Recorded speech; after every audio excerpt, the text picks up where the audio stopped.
Hey, welcome back to my channel. So I am back with another book chat. Okay, so I'm going to share with you the few books that I've read from my last video. In that video I shared like my recent purchases and the few books that I got. So this is just a little follow up on some of the books that I read from that video. Okay, so now I cannot put a time frame on my reading because, for one, I'm a wife and I'm a mother to three very young girls who need me, who call my name at least 50 million times a day. So I get my reading in when I can. Okay, so I can't come to you and be like, oh, I read 20 books in the month of July. Like, that's not my reality. Okay, to each his or her own, but that's not my reality. So I get my reading in when I can. Okay, but okay. So the first book that I read is called Jackal. Jackal by Erin E. Adams. And I apologize about my fan, but I need a girl. It's hot. Okay, it's hot. Like, off the record, to all my girlies who are wearing like a full face of makeup out in this heat, like, how do y'all do it? Do y'all like, is there like a spray that just helps it like stay in place? Because I feel like if I was to put on some makeup, my whole face would just melt off and just slide off. Anyways, so yes, the first book that I read was Jackal by Erin E. Adams. Now this book, hold on girl, because I got some lips. Okay, so this book genre is horror slash fiction slash mystery. I personally felt like it was a mystery slash thriller slash horror, but not really horror, slash mythology slash science fiction slash, okay, I might be dragging it just a little bit. I might be over it, but yeah. So Jackal, in this book, you're gonna follow the main character Liz, who returns back to her predominantly white small town in Johnsontown, Pennsylvania, to attend her best friend's wedding. And then her goddaughter, or her best friend's daughter, ends up going missing. So Liz comes across that there's a pattern of young missing black girls in her hometown, and it's kind of being swept under the rug. So that's what really drew me into this book. Okay, I love the theme of it and it being based off of missing young black girls, because I feel like that's not talked about enough, if at all. But that's what really drew me into this book. Now, when I said like, it says like horror slash like, I felt like the author was a bit all over the place. Like, I felt like the author was going back and forth between, okay, it's just a thriller, but not so much as a horror, but oh wait, it's a horror. So I don't know, just my personal take on it. But again, what I was really drawn to was the theme of it, and honestly, I did not care for this book. So I'm probably gonna donate it. But the main character, okay, Liz, I just couldn't get with her way of thinking. I couldn't get with like how she handled things, and I couldn't. I didn't like her. I didn't like her. Like, oh, there's something always in my eye. Sorry, y'all. I didn't care for I didn't like it. I didn't like the book.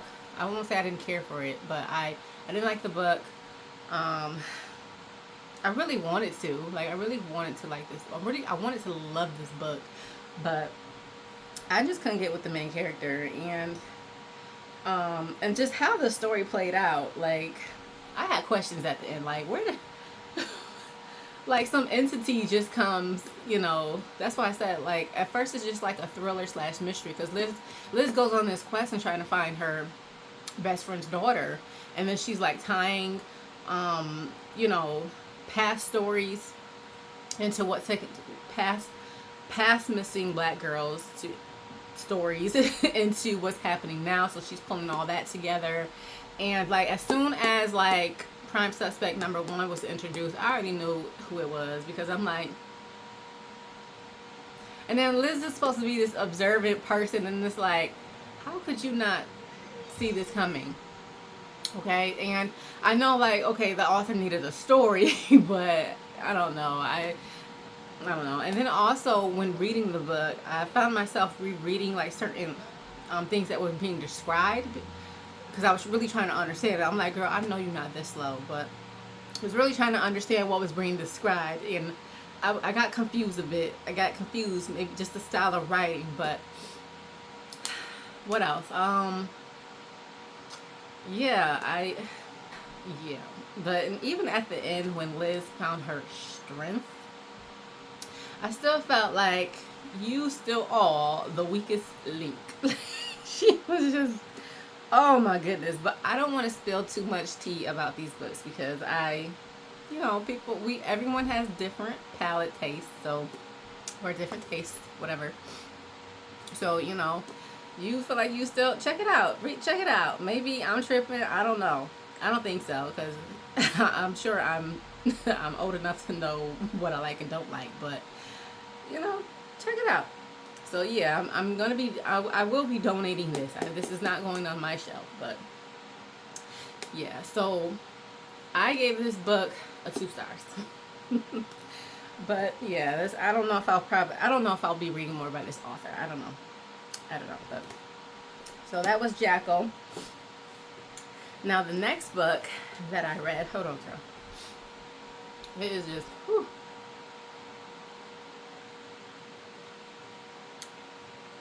Okay, I got iced tea today. Usually I'll drink hot tea, but girl, I'll melt. I will melt. Okay, so the next book that I read is The American Queen by Vanessa Miller. Now this book is based on a true story. Okay, so a little bit background on this book. So the genre of this book is like historical fiction, Christian fiction.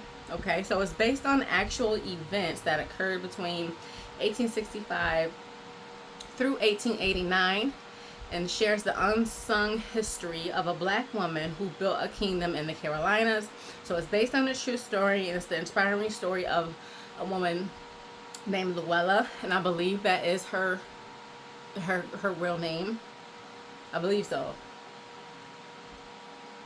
So she was a formerly enslaved and resilient woman who becomes the only known queen of a kingdom built on American soil. So I absolutely love this book.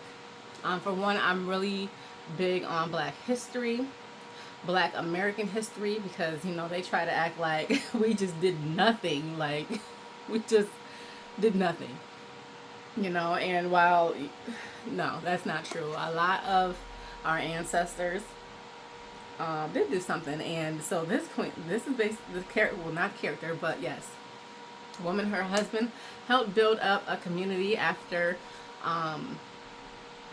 slaves were set free.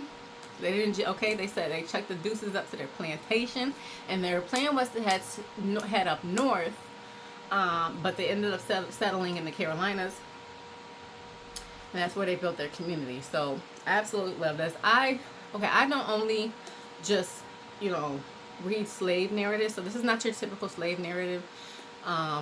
This is what they did after, which I really love. And I love hearing about stories like that too. Excuse me. So the kingdom, the name of the place was called Happy Land, and the author Vanessa Miller, she I think she just released a book this year called Happy Land. So I'm also gonna check that one out. Something keeps getting in my eye. So I'm also gonna check Happy Land out too, to see what other information. But the author did such a wonderful job with just trying to bring back to life this character and the details of what possibly could have taken place back then. I'm sure she didn't have like the full blown out story, like from word to word or detail to detail, but she did a really good job bringing them back to life and just sharing like how things may have went. So I loved it. I highly recommend this book. I do. Okay, it's based on a true story. Um, yeah, so check it out. Okay, I gave this a. I think I gave this one a 5 star. Yeah, I gave this book a 5 star. Okay, great book.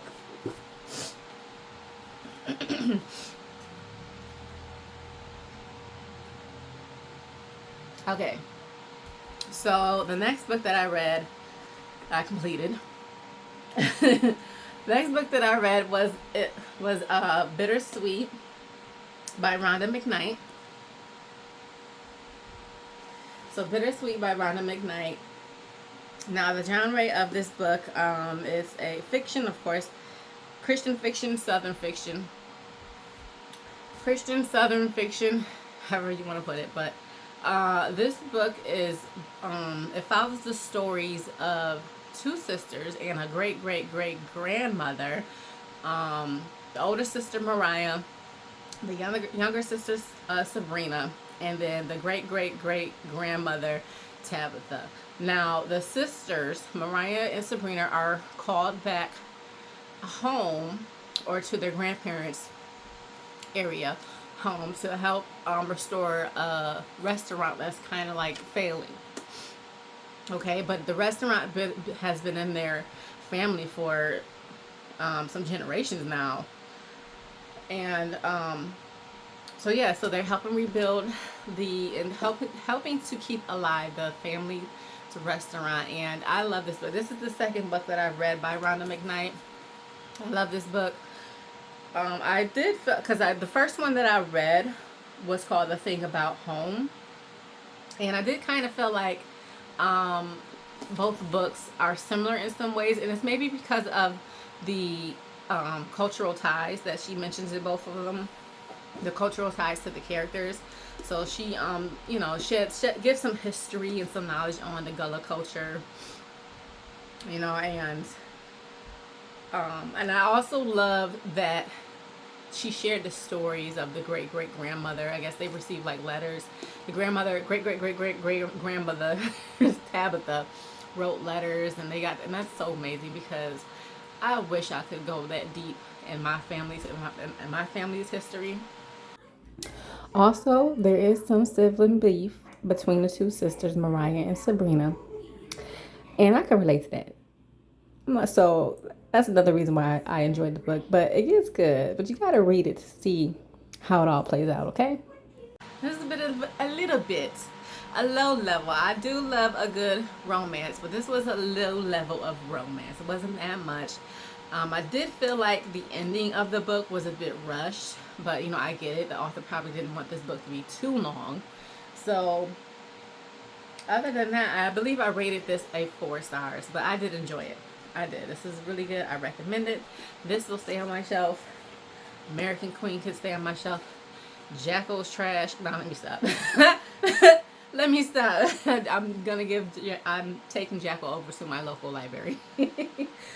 But that was it. So that's all I wanted to share. Now the other books that were a part of my last video that I mentioned that I got is the I'm always about to say the yellow rice.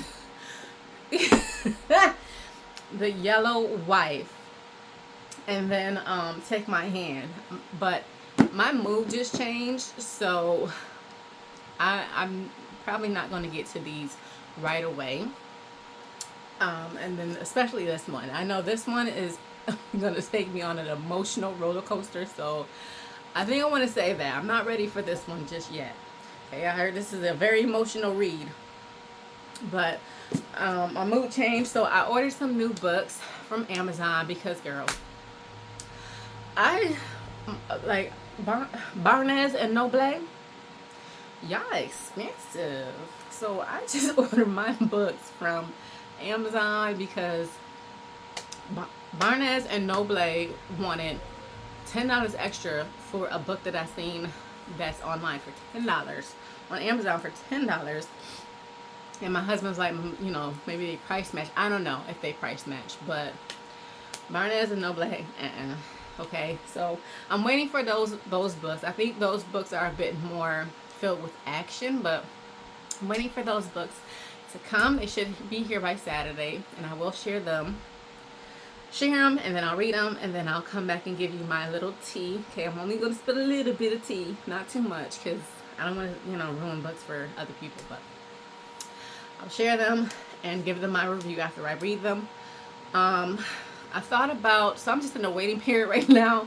I thought about reading something on my my Kindle, but yeah, I thought about reading some books on starting a book on my Kindle, but I'm like,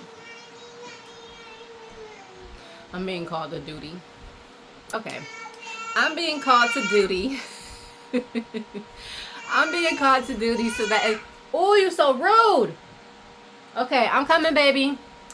Alright, but thank you for watching. If you stayed to watch the entire video, thank you. Please leave this emoji. It helps my channel out. And thank you. And I will chat with y'all in another video. Okay, it's time for me to go. Peace.